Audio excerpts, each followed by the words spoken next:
Well, welcome to Dairy Livestream. I'm your host, Corey Geiger, managing editor of Hoard's Dairyman. We are broadcasting from the Cheese Cave, our studio in downtown Fort Atkinson, Wisconsin, at the historic W.D. Hoard & Sons Company building commissioned by Wisconsin's 16th Governor, William Dempster Hoard, who also founded Hoard's Dairyman. Our conversation today will focus on new Congress, new legislation. This will be a dynamic discussion given the political arena and the need for 15 votes to select the next Speaker of the House of Representatives in the 118th Congress. To delve deep into these issues, I'm pleased to have four outstanding thought leaders. And based on our dress rehearsal yesterday, we'll have a diverse discussion on this topic. As a reminder to everyone in our audience, this webcast will be available on the Hoard's Dairyman YouTube channel 24 hours after the live event. Dairy Livestream is also available anywhere you like to listen to podcasts, including Apple Podcasts, Spotify, and Google Podcasts. Simply search for Dairy Livestream from the convenience of your smartphone to download it. As you hear from our panelists, please submit your questions into the GoToWebinar question panel.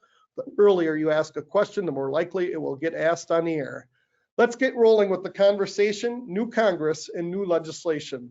Before we hear from our leadoff speaker, Charlie Garrison, let's go to a poll question. This is for audience participation. Pick one.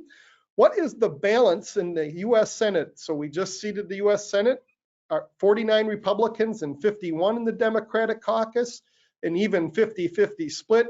51 in the Democratic caucus and 49 Republicans, or none of the above. So this is a little bit of a civics test, but it's also very important when it comes to discussing what might the future hold for dairy on the legislative front.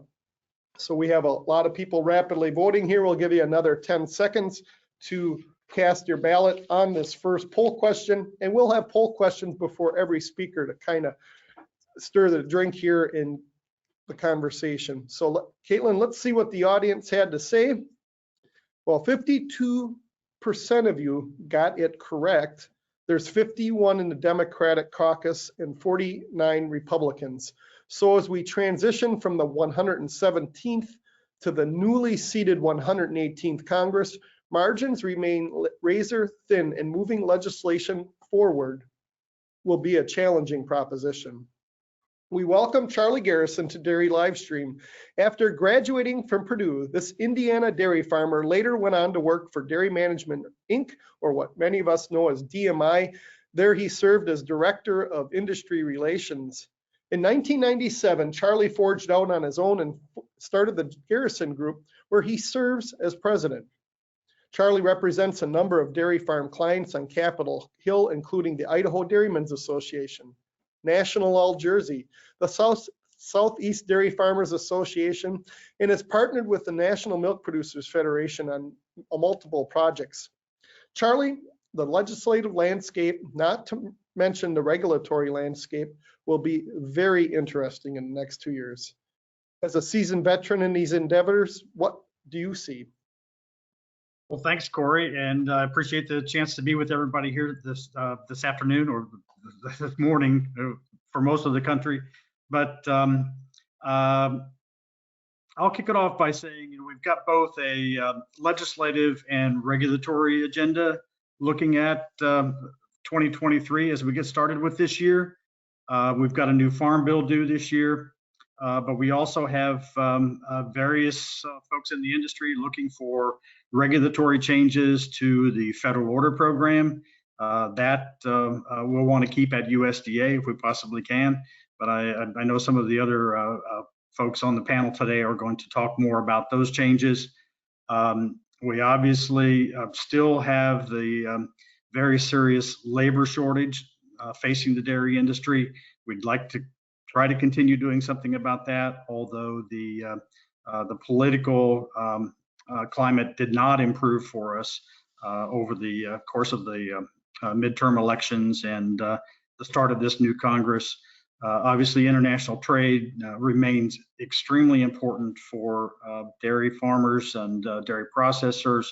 From a demand standpoint, the overseas markets are more and more critical for us. I want to talk a little bit about those midterm election outcomes And then also looking forward to the 2024 elections and what that all means for farm policy. As far as legislation is concerned, Farm Bill is the most prominent thing with agriculture, obviously, this year. The current Farm Bill does expire on September 30th.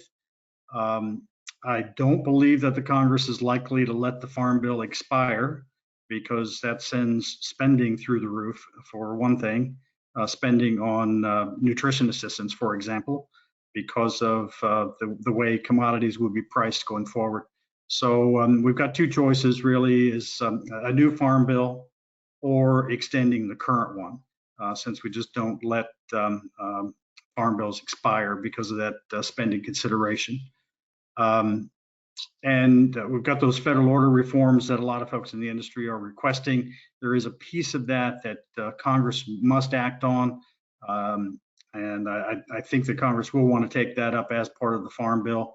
And what we do about that, if we can't get a Farm Bill going forward, a new Farm Bill, then we're going to have to talk about that as an industry about what the options are. As far as the Farm Bill is concerned, the economic safety net, a big part of that for farmers. As far as dairy margin coverage program is concerned, I think you'll have folks looking at improving the no-cost coverage that is available. And I think also you'll see requests to raise the coverage volumes that are allowed in that program. Then also critical for dairy farmers are conservation programs. The EQIP program remains extremely oversubscribed. We have been able to hold the funding that's been authorized in the EQIP program, which has been very helpful to dairy producers since we've been able to stop the annual decreases to that program. So we need to increase the funding, or at least hold what we have right now, and keep the 50% emphasis on livestock agriculture that's written into that program.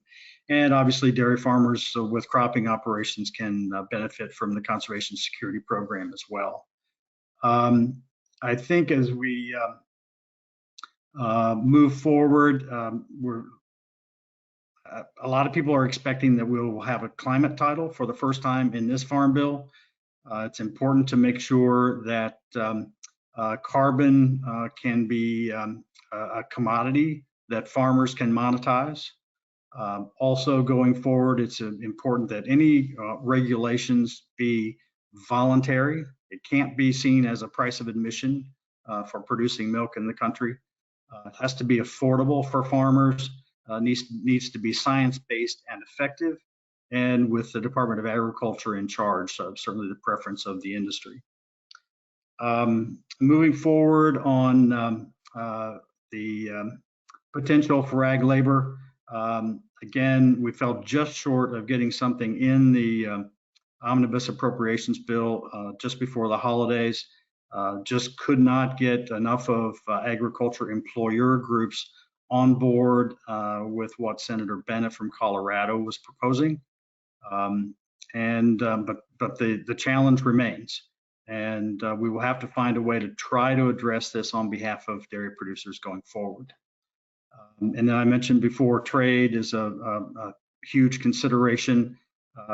We'd like to see a little more emphasis on trade initiatives, new trade agreements from the administration, but appreciate the administration's efforts on compliance with agreements that we have out there. That's going to be very important. Midterm election results, Republicans did take the House by the slimmest of possible margins. Democrats kept control of the Senate. They did outperform the expectations going into the midterms, especially in the House of Representatives. And I think that the 51-49 margin in the Senate now, it certainly will reduce the need for Vice President Kamala Harris to be present in the Senate to break tie votes.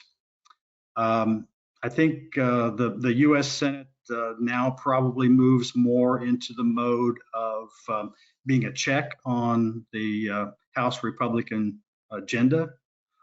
Now, then the House, the Republicans trying to exercise the majority. We did see in the battle for Speaker significant changes to the rules for governing the House.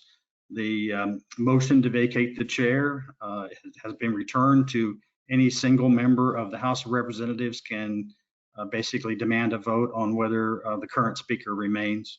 But I think an even bigger change, and one we're going to see very impactful on the Farm Bill, is that you have at least 3 seats on the Rules Committee directed toward budget hawks, if you will. And the House Rules Committee, that's really the way the House of Representatives functions. It's very difficult to take bills to the floor with quote unquote open rules where any amendments are allowed. So the Rules Committee is extremely important for the functioning of the House of Representatives, and that was a pretty significant change that we saw there. I think that's going to have implications for the Farm Bill going forward, especially the split Congress is going to have to agree here. Can the parties agree to compromise? SNAP spending is going to be a major issue in the Farm Bill, and I know Barbara's going to talk about more of that going forward. Conservation programs, maintaining that funding that I mentioned before. Climate title, where is the money going to come from if we're going to have new climate initiatives? Then looking ahead to 2024, the White House is, they've got a very bold proposal now to change the early primary calendar. That's going to change the calculation, if they can get that through, change the calculation for nominations. The House Republicans agenda, already talked about that a little bit. Also looking forward to 2024, you have a big disparity in the number of Senate seats that the parties will be defending. Remember 2018, big gains for Democrats in both the House and the Senate in the midterms in 2018. So that class in the Senate is up. In 2024, you have the Senate's, the Democrats defending 23 seats to only 10 for Republicans. And then just a few closing remarks here. As far as the Farm Bill is concerned, as with all legislation between now and 2024, the politics are going to be very difficult here, I think, and challenging for us. We still have to have 218 votes in the House to get something passed. Anything is going to require 60 votes in the Senate, and then it has to be a bill that a President Biden would sign. So I think that those are the big challenges that I see for Farm Bill, big picture challenges I see for Farm Bill going forward. Look forward to taking questions when we're ready for that. Thank you, Charlie. And before hearing from Dave Carlin, let's go to another poll question. The poll question goes like this: which Senate Ag Committee chair will work on her final Farm Bill in the 118th Congress? These are all current senators: Senator Tammy Baldwin, Senator Joni Ernst, Senator Deb Fischer, or Senator Debbie Stabenow. And veteran leadership can help overcome some of the issues that Charlie raised. So this is an important matter here right now. And in the House of Representatives, just a few years ago, we saw a very veteran person, and Representative Patterson, lose his seat in a home race, so he no longer could chair the House committee. So let's see what the audience has. 75% of you got it right. That is Senator Debbie Stabenow, who became the first woman elected to the U.S. Senate from the state of Michigan in 2000. In 2011, Senator Stabenow became Chairwoman Stabenow when she chaired the Senate Committee on Agriculture, Nutrition, and Forestry. After Republicans took majority control of the Senate in 2015, Senator Stabenow served as ranking member until 2021, when she returned to the role of chair. In early January, just last week, Senator Stabenow said she would not seek re-election, making this her final term in Congress. Our next Dairy Livestream panelists will shed some light as to the potential opportunities of passing legislation, regulatory action, and sorting through and further resolving some of the supply chain issues that were exacerbated by the COVID-19 pandemic. I mean, we can get products If we can get products from farm to processor, we still got to get them to consumers in the US and around the globe. David Carlin has been examining and providing strategic perspective on dairy markets for nearly 4 decades. This Kansas dairy farm boy eventually earned his law degree from Harvard University. Years later, he served as Assistant Secretary for Congressional Relations under President Bill Clinton. After working nearly 26 years in the private sector as a lawyer for a public law and policy firm, Dave returned to his dairy roots by joining the International Dairy Foods Association as Senior Vice President of Legislative Affairs and Economic Policy. Dave, we look forward to hearing your thoughts on how the next 2 years may play out for dairy. Thanks, Corey, and it's great to be back with you today. Charlie touched on a number of issues that are important to both dairy producers and processors, including the importance of new trade agreements for industry, as well as immigration reform that would make it easier for both producers and processors to hire the workers they need. I'm going to start by focusing on the new Farm Bill, which, as Charlie noted already, is high up on the congressional agenda. It really wasn't that long ago that farm bills were viewed as relatively non-controversial in Congress, and we routinely passed those with bipartisan congressional support on both sides. That was largely because we had rural Republican members of Congress who supported the commodity programs. And then we also packaged the bill with a nutrition title, which was important to urban, primarily Democratic members who had a vested interest in the SNAP program, because many of their constituents participated in that program. However, over the last couple of decades, the willingness of these diverse groups of members to come together and pass a farm bill has eroded. And we saw that in 2008, when the Farm Bill took more than a year to enact and was complicated by non-ag provisions that were inserted by other committees in Congress. So we had temporary extensions and two presidential vetoes of that bill before it was ultimately enacted. The 2014 Farm Bill took more than 21 months from introduction to enactment and spanned 2 different Congresses. And while the current Farm Bill, the 2018 Farm Bill, only took 8 months to get across the finish line, it got off to a very rocky start when every Democrat and 30 Republicans voted it down on the House floor. So as we're heading into 2023, there are a number of policy challenges facing Congress as it begins to look at the next Farm Bill, which, by the way, will be the first Farm Bill that comes in at $1 trillion price tag in history. So $1 trillion Farm Bill, first time we've had that. On the Republican side, one of the largest internal caucuses that they have in the House, the Republican Study Committee, has already called for large funding cuts to the crop insurance program and commodity programs. And the overall Farm Bill baseline or budget for the Farm Bill has not yet been determined, but we're also going to have to probably accommodate a new federal disaster relief program in the bill that will address the growing number of droughts and wildfires and floods and other disasters that are affecting ag production.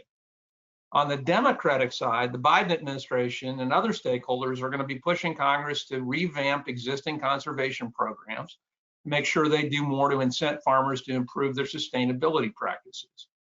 And with respect to the SNAP program, it seems likely that the newly elected House Republican majority will make another attempt to strengthen SNAP work requirements in the next Farm Bill. So with that background, let me give you a little overview of our organization's top priorities for the next Farm Bill.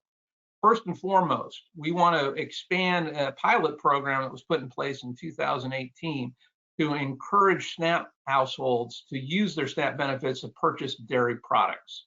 It's called the Healthy Fluid Milk Incentives Projects, and it's similar to a program that's already been in place for a couple of farm bills now for fruits and vegetables. And what it does is it gives SNAP participants a dollar for dollar coupon or rebate whenever they purchase a qualifying fluid milk product to use to purchase other dairy products in the grocery store. We've been working with the Baylor Collaborative on Hunger and Poverty and the Auburn University of Hunger Solutions to administer this program since it was launched in early 2020. We have pilots underway in Texas, New Jersey, and we've got 116 more pilots going live this month in Alabama, California, Georgia, and South Dakota. So we've seen a lot of interest in this program at the retail level, and we're just now, I think, getting to the point where it can make a meaningful difference at the pilot stage for more SNAP families. Based on what we've seen so far in the pilots, we think this program deserves to be made permanent And we think that we should expand the number of qualifying dairy products that are eligible to participate. Right now, Congress limits it to 1% in skim unflavored milk products. That's too bad, because 80% of what consumers buy in the grocery store is whole milk and 2% milk. So let's give the consumers what they want. Those are nutritious dairy products too. And by the way, we should add cheese and yogurt as well. And let's let those dairy products qualify for this program. So we're going to be working to do that in the next Farm Bill. Another program we need to reauthorize, or better yet, make permanent, is the Dairy Forward Pricing Program. That's a Farm Bill program that's been in place for 2 Farm Bills now. And it allows producers to voluntarily enter into contracts with handlers for class 2, 3, and 4 products. So that's something that's been in place. People use it, particularly in the food service industry, to stabilize pricing. But the program authority expires at the end of September. So we need to extend that program, or better yet, make it permanent to make it more usable for participants in our industry. So we'll be working on that as well. And finally, I want to just briefly mention another reform that we hope to achieve in the Farm Bill, and that's to provide USDA with the authority to conduct regular cost of processing studies. Now, what is that? That's the study that goes into determining what it costs to produce the 4 dairy commodities that are part of the Federal Milk Marketing Order prices. And that's cheddar cheese, butter, dry whey, and non-fat dry milk. These surveys are done episodically, sporadically. Really, we've only had 2 since the year 2000, the most recent one being completed this last year. But without a survey, you can't make adjustments to the make allowance. And so the current make allowance formulas are based on prices, or on cost information, I should say, that was in place in 2007 and 2008. That's way out of whack, especially considering the inflationary pressures of the last couple of years and the supply chain challenges as well. So we want to give USDA the authority to conduct regular cost of processing studies, so that we have more regular updates to these numbers, so that we don't have a challenge every 15 years of trying to swallow a bigger number than we'd like to. If we do this more often and more frequently, it'll be easier for everybody to manage. So I think this is the kind of thing that producers and processors can unite behind. National Milk is also supportive of doing this. So we're hopeful and optimistic that we can get USDA support this. Well, USDA supports it as well. We're hopeful that Congress will support it, included in the next Farm Bill. Corey touched on supply chain. I just want to mention briefly a couple of the challenges there that we're facing as an industry. Last year, the port situation for exports of dairy products got a lot of attention. And Congress actually did come together in a bipartisan way to pass legislation to alleviate some of the congestion challenges in the ports. It's called the Ocean Shipping Reform Act. It's currently being implemented by the Maritime Commission. And we're going to work really hard to make sure that that's implemented correctly to try and, continue to improve the supply chain challenges in the ports. We need to do something similar this Congress in the railroad area. We don't have a lot of dairy products that travel on rail, but we do have a significant percentage that do. And we need to make some improvements there to address some challenges that we currently face in the rail supply chain. And finally, we have been working, and a lot of people across the food and ag industry have been working for years now to get our trucking sector modernized and improved, so that we have a more efficient way of getting our products to grocery stores. Right now, the gross vehicle truck weight has not been changed in decades, and it's higher on state roads than it's allowed to be on interstate highways, which is ridiculous. If we can raise that number to a more meaningful number, we'll have fewer trucks on the road, it'll still be safe, and we'll be able to more efficiently transport our products. The other thing we got to do is try to take steps to address the current driver shortage. The commercial truck driver shortage is real, and it continues to plague our members and others who are part of our industry.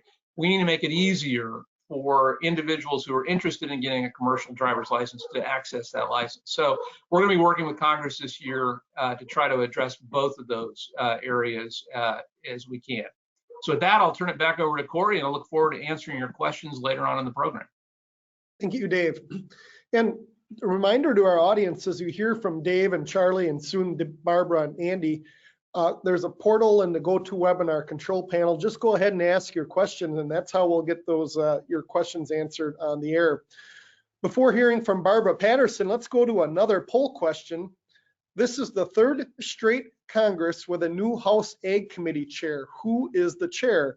Representative Conway, Representative Peterson, Representative Scott, or Representative Thompson? Go ahead and answer that question.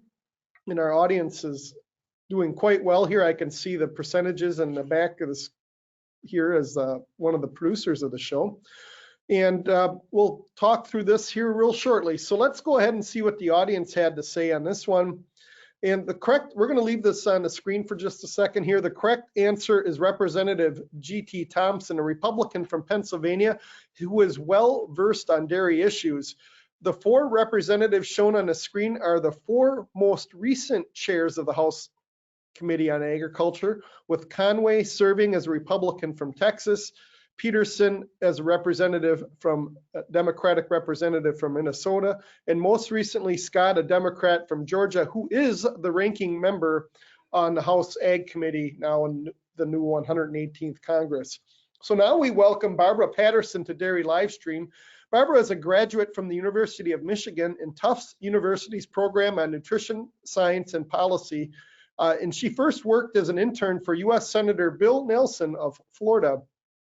After serving as a policy associate for the New England Farmers Union and later the National Farm to School Network, Barbara joined the National Farmers Union, where she held the roles of government relations representative and government relations director. In 2018, Barbara joined the Torrey Advisory Group as Director of Government Affairs, and 2 years later became Vice President at Torrey Advisory Group, where they worked together on all things food and agriculture. Barbara is extremely well-versed on nutrition matters, and it's important as nearly 75% of the Farm Bill goes to nutrition and anti-hunger endeavors. Barbara, thanks for joining us on Dairy Livestream, and we look forward to your insight on both legislation and regulations on the nutrition front for dairy.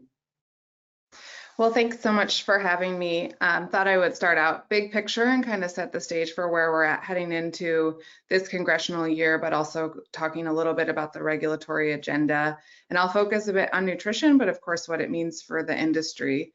Heading into this year, we saw in the fall a White House conference on nutrition, hunger, and health that brought together a lot of resources focused on issues around public health and nutrition and hunger issues as well. We've also seen in a somewhat diversion from general practice, but we've seen the Senate Ag Committee Subcommittee on Nutrition hold hearings specifically on nutrition. So irrespective of the component that's in the Farm Bill around the Supplemental Nutrition Assistance Program, but really focused on diet-related diseases, the food supply chain, and nutrition and public health outcomes. There is a tremendous focus on public health as we're coming out of COVID, and that very much intersects with nutrition and food and conversations around food as medicine. And in addition to that, we've also seen over the last couple of years on kind of the spending side and the dynamic heading into the Farm Bill, we've seen a tremendous increase in resources going to the Supplemental Nutrition Assistance Program, SNAP. And that was for a couple of reasons. Displacement of employees during COVID, so lots of people laid off, more people were participating in the program.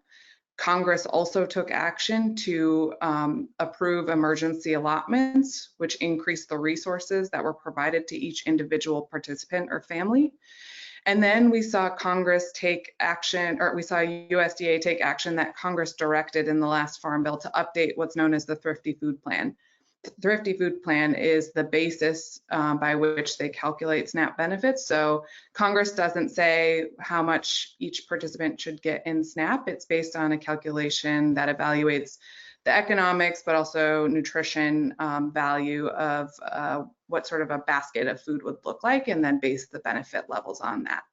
That was about a 20% increase, just the Thrifty Food Plan update component of that, to what SNAP participants received. And so with that, we're heading into this year with a really big focus on the cost of SNAP. We typically see this happen in after there have been increases in the expenditures for SNAP. And I don't think this year will be any different, where there will be a focus on on where SNAP resources are targeted, on eligibility, which is what really Congress has a say in, and that dynamic heading into the Farm Bill. So big picture, this is, the SNAP component is included with the regular farm programs and crop insurance in this omnibus legislation.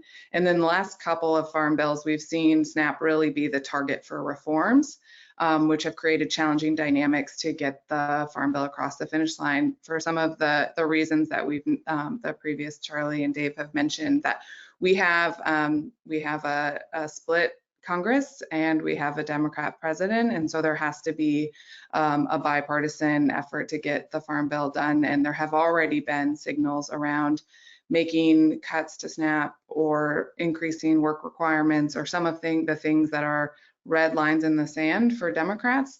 And so it's setting up this dynamic where you're heading into the Farm Bill with the first $1 trillion Farm Bill. And SNAP is the major component of that. You're seeing some review of how the Thrifty Food Plan update was done, and this push towards austerity and how can we make cuts to overall federal spending. So heading into the Farm Bill, we're looking at legislative activity on what the impacts to SNAP will be. In February, we'll see the last of the emergency allotments from the COVID increase go out.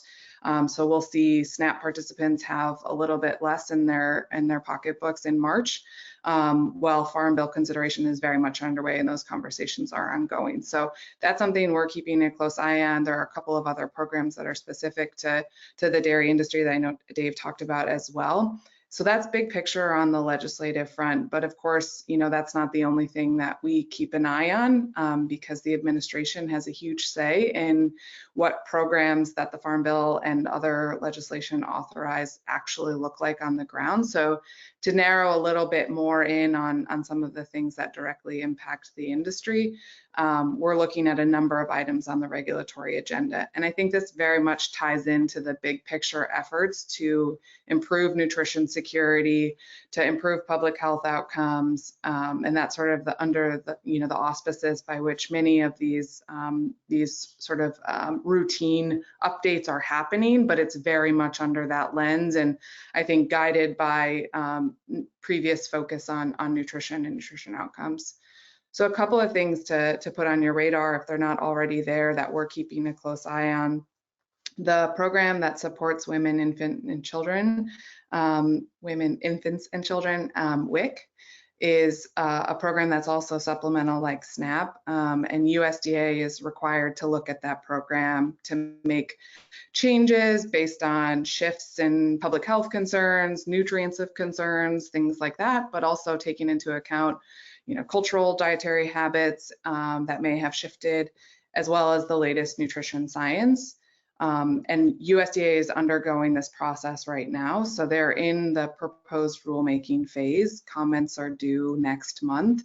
And this is very much based on a report. The changes that they've made is very much based on a report that the National Academies of Science, Engineering, and Medicine published that updated the food package. And we're seeing in this package that USDA has proposed cutting the amount of milk in the packages, which if you think about the population that serves, you can just sort of make leaps about the impact to the bottom line. And I know Dave has a bit more on that too, but this is one area that USDA is making their mark on kind of nutrition. And one of the things that they've put front and center in that package, and in addition to increasing whole grain requirements, is cutting the amount of milk and somewhat of cheese as well. So that's something to keep an eye on kind of the regulatory front. There's also another proposed rule that will be coming our way on the school lunch program. So USDA sets the standards for what goes on those school meal trays. And they update those regularly as well. The last time it was updated was 2012, and you may recall some of the chatter and dialogue around that as it was controversial then. There's a temporary standard that they put in place during COVID right now that goes through the next school year, so ending in 2024. but they're looking at a longer term standard that will be permanent. And one of the main drivers of that is consistency with the dietary guidelines for Americans. And so you will imagine that they will be looking at things like sodium and how to achieve sodium reduction targets that are happening in other agencies, as well as added sugar, which would impact, chocolate milk and flavored milk, as well as milk fat levels. So these changes will be proposed. There will be an opportunity to comment on them as well, but very much impacts what goes on the school lunch tray. And then I mentioned the dietary guidelines. I would just note that we are somehow already back into the dietary guidelines process, and it is underway right now, which impacts all of the federal feeding programs. The dietary guidelines target date to be done is for the 2025 year. And there are a number of other initiatives that are happening across the federal government, including at FDA on sodium, like I mentioned, on what can bear a healthy label. So there's a number of things that are happening that the agencies can look at to try and achieve some of the goals that were outlined at the big conference that happened in the fall. But so we have a number of things that are happening both in the hunger space and the nutrition space, and it's certainly going to be an incredibly busy year ahead in this space, which all of these programs very much impact the dairy industry, what items are available to be shared with consumers, which ones are not, and overall resources going towards nutrition programs. So certainly things to keep an eye on, and happy to answer any questions that might come up in the next few minutes. Thanks, Corey. Thank you so much, Barbara. We're gonna, a reminder that to our audience that you can enter questions into the GoToWebinar control panel. Just type it in here, and our producers here will get those ready for our panelists. Before hearing from Andy Novakovic, let's go to our final poll question. The final poll question is, what is the balance in the U.S. House of Representatives? 222 Republicans and 212 Democrats, and even 217 split, or 222 Democrats and 212 Republicans, or none of the above. So if you've been listening closely here, you should get a good score on this one. We'll give everybody about 5 more seconds before we reveal the answer to that poll question.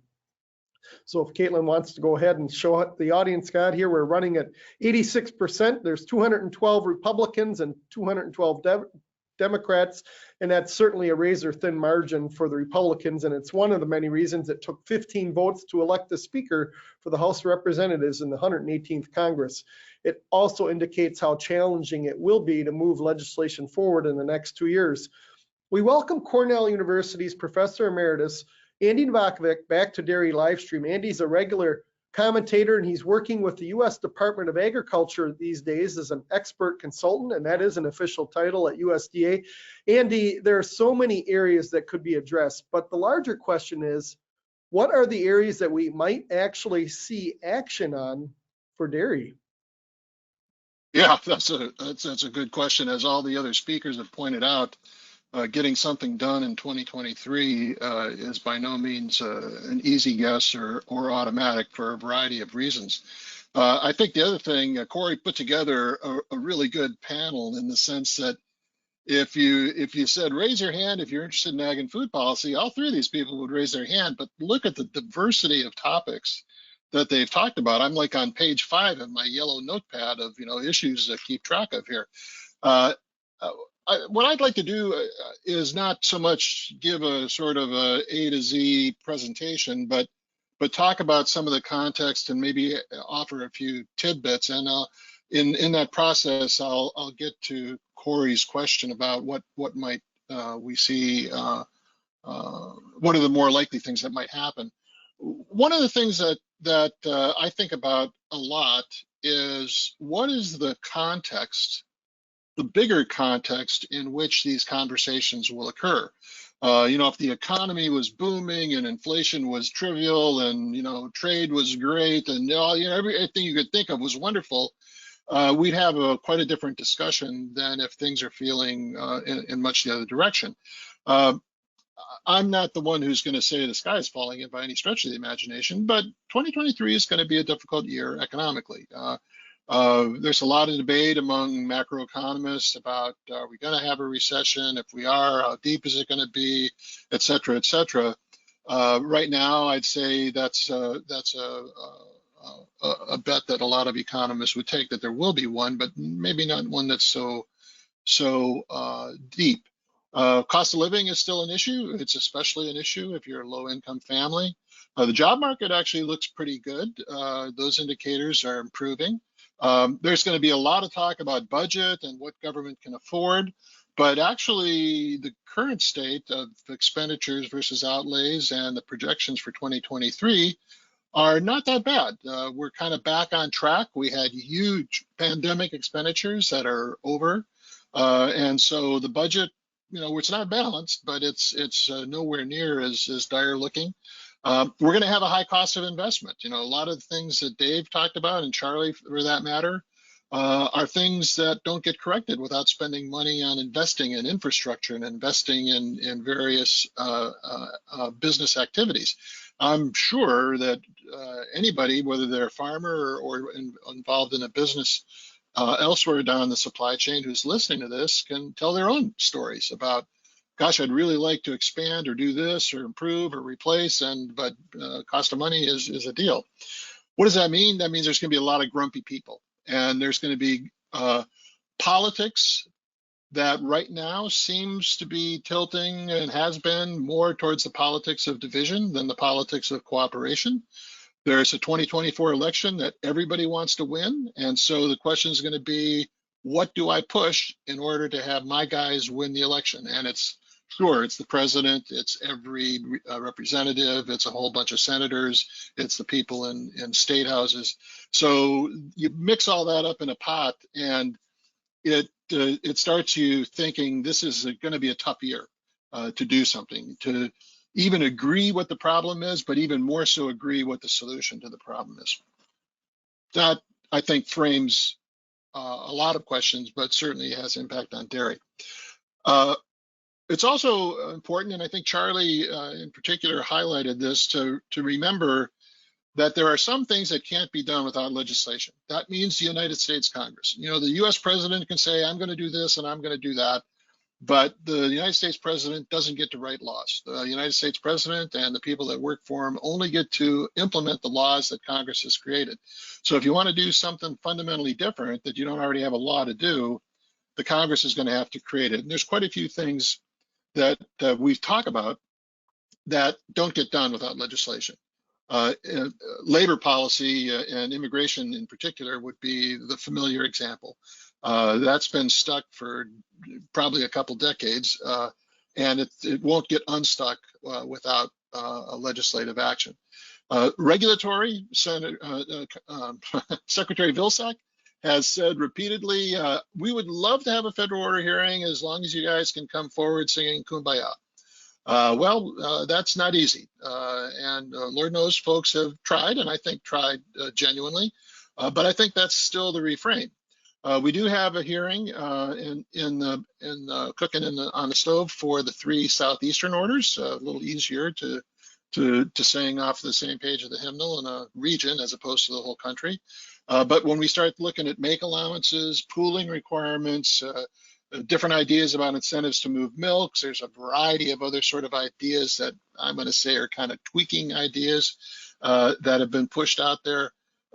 Getting a sense of cohesion around a package of things is not so easy on a national level. Having said that, I think a regulatory action is probably more likely to occur than a legislative action, probably in no small part because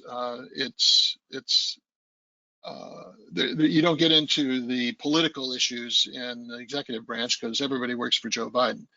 The harder issue is getting the industry to reasonably come together towards something that looks like a consensus.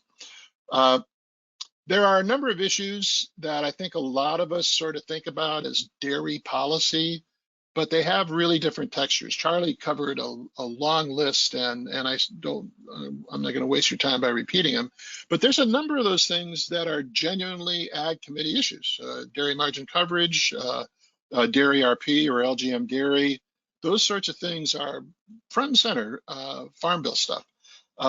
There are some other things, though, that are super, super important that both Dave and Charlie mentioned that have nothing to do with the Ag Committee. The Ag Committee doesn't have what's called jurisdiction. So labor issues, transportation issues, environmental issues, Ag Committee may play some minor role around the edges, but most of the action on those sorts of issues comes from somebody else because they have jurisdiction, not the Ag Committee. Ag Committee can talk to those people. Sometimes they actually kind of get invited to be sort of at the table in the back row, but it's not their main thing. So some of those farmer level and processor level issues might be policy issues, but not necessarily ag policy or farm dairy policy issues. One thing that little thing that I wanted to also mention is there's a number of folks who are talking about issues that kind of sound a little like federal order issues, but they're really not. I'm going to put them under a heading called fairer competition, more fair competition. Concerns about transparency and how contracts are created and enforced, and how widely they're known, and the extent to which this guy gets a special deal and other people don't, and all of that sort of competitive rule stuff. There's nothing in the Agricultural Marketing Agreements Act that gives the federal order folks any authority to deal with those issues. Whether they agree with the criticisms or not, that's just not something that they're empowered to deal with. There are some other laws that relate to the meat industries and fruits and vegetables, the Packers and Stockyards Act and the Perishable Agricultural Commodities Act, that actually do have that kind of structure and are actually Farm Bill Ag Committee items. So one could imagine a dairy version of PSA or PACA, but boy, that's probably a bit of a heavy lift given the politics of the day, and maybe wouldn't be viewed as the highest priority. Not obviously for me to decide, but something to think about. The other thing that I think is worth throwing into the mix is the United States government is not the only government that gets involved in these things. State government is playing a role.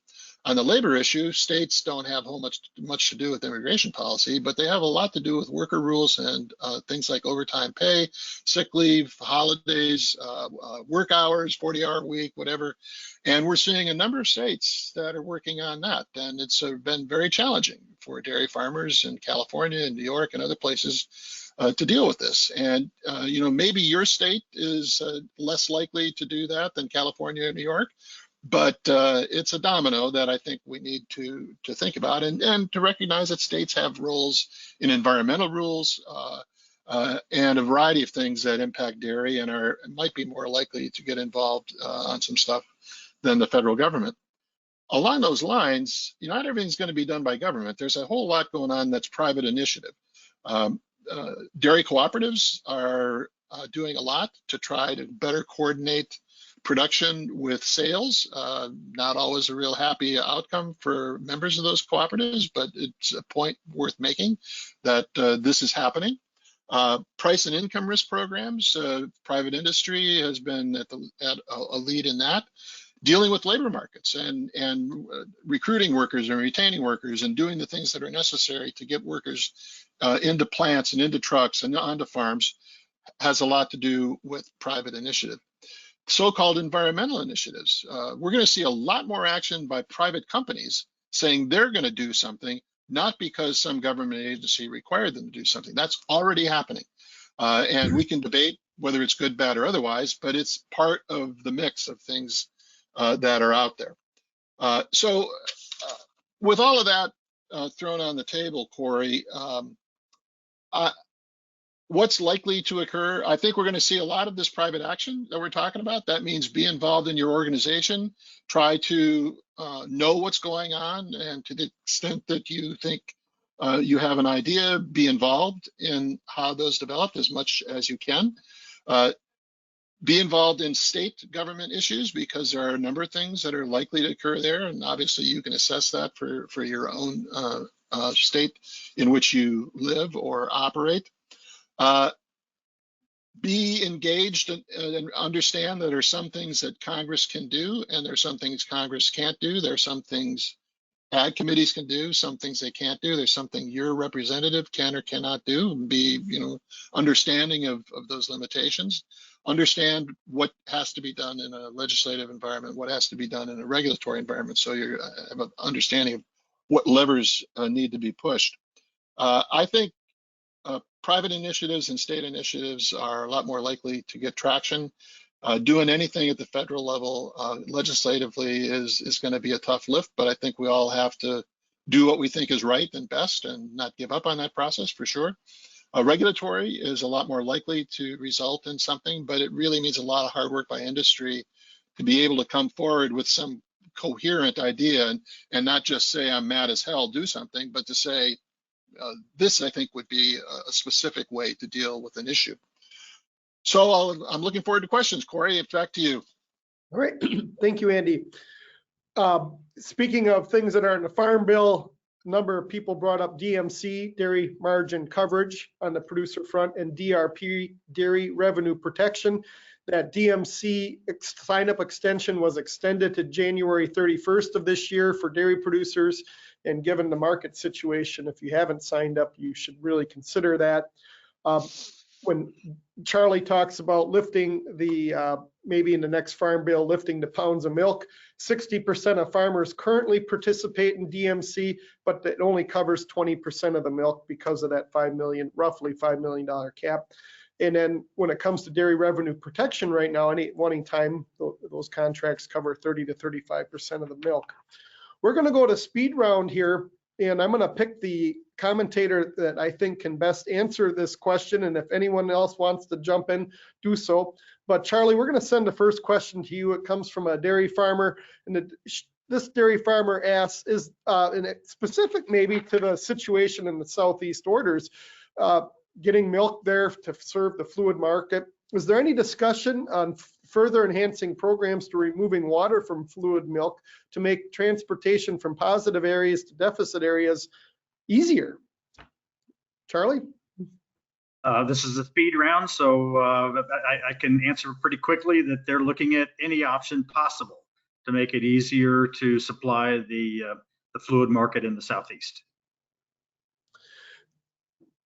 And I'm going to ask this question to everybody, and another audience member comes in here, and we knew that would be the case in some of our comments here, given the political climate, but this audience member says, this is an interesting political environment, but let's keep in the good fight. And so he's asking for a little bit of what, Andy talked about that a little bit, what we could do, keep up the good fight on evidence-based programs and support the unprecedented portfolio in rural agriculture and infrastructure and education, and how we can be positive on the environmental and health food issues. So 30 seconds to each of you. We're going to go in the order that you joined the broadcast. So Charlie, talk about some positive things in the areas that you're working on in 30 seconds that we can really move forward.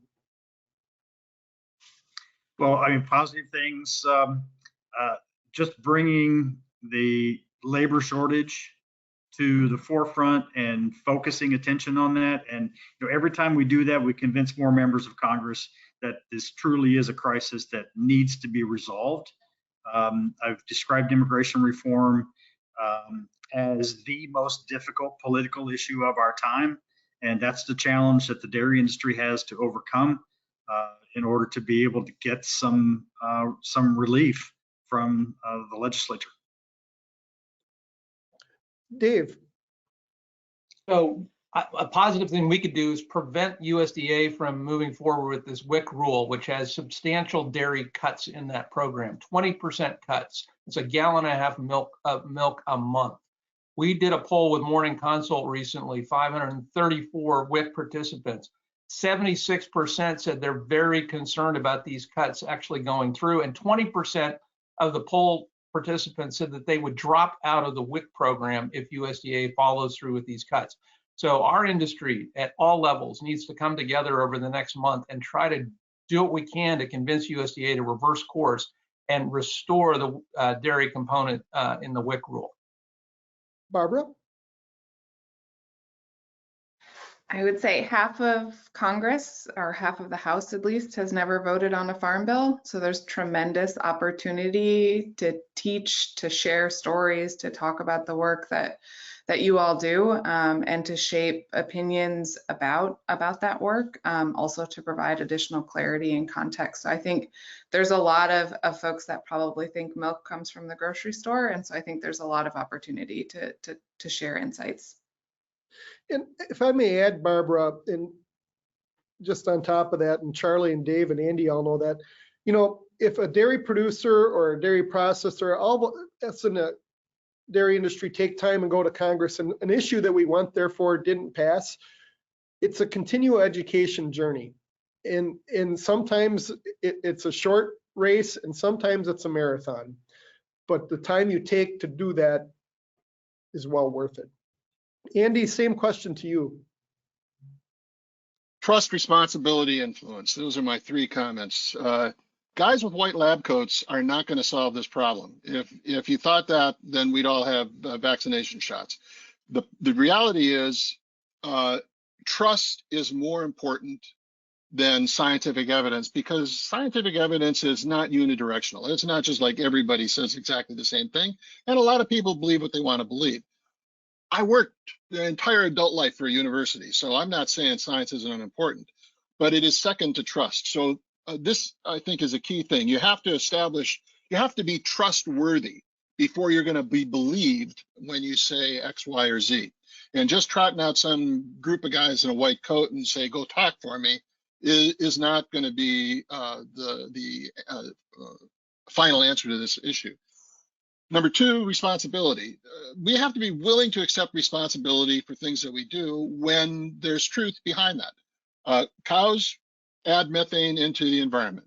That's a reality. Are there soil issues with some of agriculture? Are there water issues with some of agriculture? Yeah, there are. Follow accepting that responsibility with a solution, saying this is what I'm doing about it. And agriculture, not just dairy, has a ton of excellent things to say after it says, sure, I am willing to take responsibility for what I do, and here's what I'm doing to deal with those issues. The third thing is influence. Badgering some guy that doesn't really like you in the first place to give you his vote probably isn't going to be real successful. What we need to do is make sure that we influence the people that that guy does listen to, or gal. And so this is as much a public conversation as it is a governmental conversation. We're going to continue in speed round here. This question is probably best for Charlie, perhaps Dave, and then Andy. When Secretary Vilsack says we need consensus before moving forward, and of course this audience member is paraphrasing, does that mean consensus among dairy farms, consensus among dairy farmers and dairy processors, or excuse me, consensus amongst dairy farmers, consensus among dairy processors, or consensus about both dairy farmers and dairy processors? Charlie, you get the first crack at that one. My impression of that is that they're looking for consensus between producers and processors both. I will point out, as has been pointed out repeatedly every time the subject comes up, it's farmers who have a vote. So that's where we are at this point right now. But my impression is that the department is looking for consensus throughout the industry, not just in the farmer contingent. Dave? I would just add to that. I agree with what Charlie said. I think the department, and Andy can speak to this probably more directly than either Charlie or I, but the department, I think, is not expecting processors and producers to show up with the same exact number before they initiate any kind of a federal order process.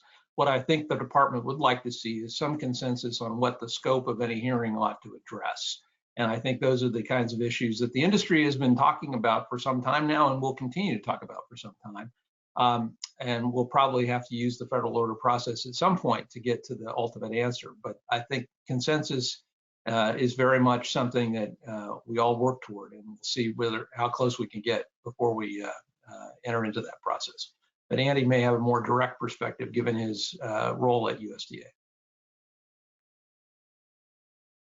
So Andy, yeah, and Andy also has a little bit of a fence around him because of his role at USDA. But I would say a key thing to keep in mind is the Agricultural Marketing Agreement Act requires the United States Department of Agriculture to balance its decisions on federal order rules to be equitable across the supply chain for farmers, for consumers. Charlie's 100% right. Farmers are the only one that gets to vote.